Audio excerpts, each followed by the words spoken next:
இது Friday morning எடுத்தது தான். அழகாக ரோஸ் வந்து சூப்பராக பிடிச்சிருக்கு. ஜாலியாக அப்படியே ஒரு டீ போட்டு குடிச்சிட்டு நம்ம ஈவினிங் டே வந்து ஸ்டார்ட் பண்ணிடலான்னு சொல்லிட்டு பண்ணிகிட்டு இருந்தோம். மழை செம மழை இங்கே. நல்லா சீசன் வந்து ரெயின் சீசன் இப்பயே ஆரம்பிச்சிருச்சு. செம மழை. நானும் தம்பியும் உட்காந்து பிஸ்கெட் சாப்பிட்டு இருந்தோம். அவர் வந்து எந்த பிஸ்கெட்னு சூஸ் பண்ணி சாப்பிட்டு இருந்தார். நான் வந்து மேரிகோல்டு தான் எடுத்துக்கிட்டேன். மில்க் பிக்கீஸ் சாப்பிட்டான். இப்போ மில்க் பிக்கீஸ் வந்து 10 ரூபா பாக்கெட்டே சின்னூண்டாக தான் இருக்குது. வெளியே வந்து பார்த்தா நல்ல மழை சூப்பராக அப்படியே ஸ்டார்ட் ஆயிருச்சு. ரோஸ் செடி வச்ச நேரம் செடிங்களுக்கெல்லாம் நான் தண்ணி ஊற்றவே தேவையில்ல. அப்படியே இந்த மழை தண்ணியே வர்றதுனாலேயே என்னமோ செடிகளும் ரோஸ் செடியும் நல்லாவே தலையிறதுக்கு ஆரம்பிச்சிருச்சு. நம்மளுக்கெல்லாம் இந்த ஃப்ரைடே சாட்டர்டே அமாவாசை பௌர்ணமி அதெல்லாம் எதுவுமே கிடையாது. எந்த நாளாக இருந்தாலுமே நான்வெஜ் வந்து எடுத்துக்குவோம்.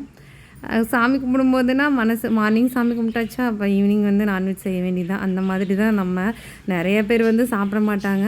நம்மளுக்கெல்லாம் அந்த ரெஸ்ட்ரிக்ஷன் எல்லாம் கிடையாது.